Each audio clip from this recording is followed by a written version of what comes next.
Hello, happy Friday. Welcome to T2E 365. This has been an interesting week. Started off the year strong. We're 5 videos in. I'm doing this video a little bit later in the day than I have in the earlier weeks. This, I guess, the first 4 videos somewhere before, 9 a.m. or even earlier. I had a webinar preparation call for something that I'm doing on my bank consulting firm side next week. And that call and the topic that we're discussing next week at this webinar, maybe just think about MBLs and specifically member business loan CUSOs. And just to give you some context. And so I have 2 practices, a bank consulting practice and a credit union consulting practice. Last 4 or 5 years, I put a lot of intentionality into building out this credit union consulting practice. But when I started out on my own, everything was in banking, specifically around credit risk management, as well as examination, remediation and examination prep. Okay. I come over to the credit union space and, do more governance work, strategic planning, but my love as a professional still rests in credit risk and enterprise risk management work. And so I always know when things are changing in the economy or in the lending environment, when I start getting certain types of calls from colleagues as well as bankers around some of their larger loans, when they want an honest opinion about something, especially at the end of the year or at the beginning of a year, meaning from a budget standpoint. You have a CEO that's like, hey, I don't want to have rose-colored glasses on. I need you to, we're on the fence about this particular credit. Tell me what you think. How would you risk rate it? And if you were to risk rate it a particular way, how would you defend it? And when I think about my credit union family, a lot of these conversations aren't happening around some of these very large loans that you either have a participation with, or that you've bought from a MBL CUSO in some kind of way. And I really want us to realize this fact. Yes, you own a portion of that organization and that CUSO, but that doesn't mean that you're not responsible for asking hard questions to that particular vendor about the status of particular loans, okay? We should be asking open-ended questions via email. Let me say that again. Open-ended questions via email. A lot of times, for example, MBL CUSOs, they'll go do like a road tour. Yeah, let me check in with you. Hey, how you doing? What's up? Good to see you. That's all fine and good. What's the status of these 7 loans that we have with you? Have you gotten updated financials recently?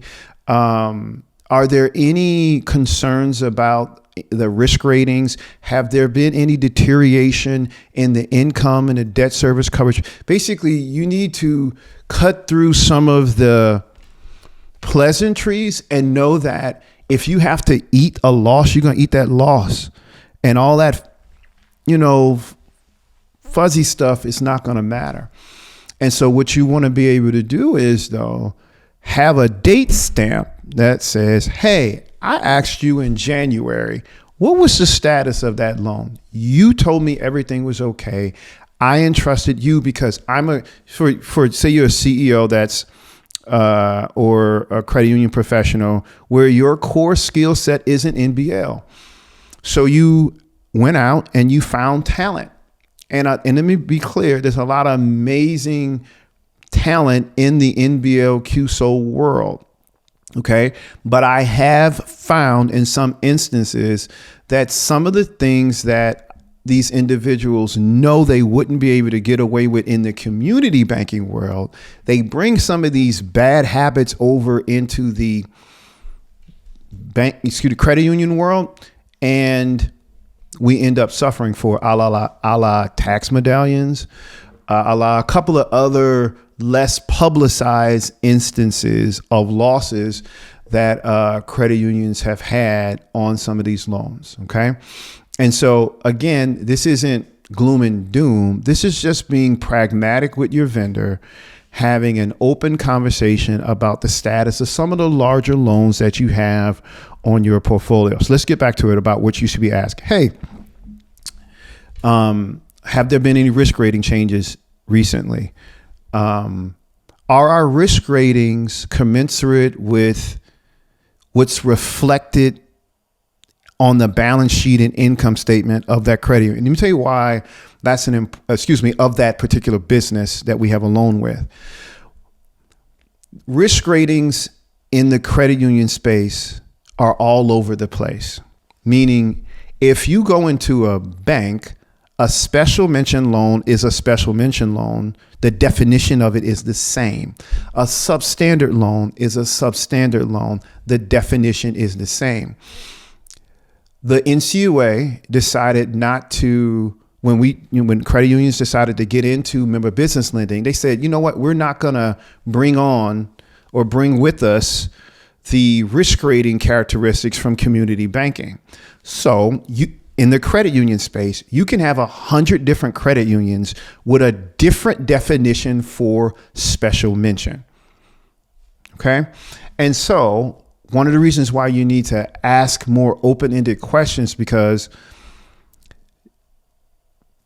what something is called one place may mean something somewhere else. All right. And so open-ended question would be, do I have any reason to be concerned about the viability of the P&I payment on that loan?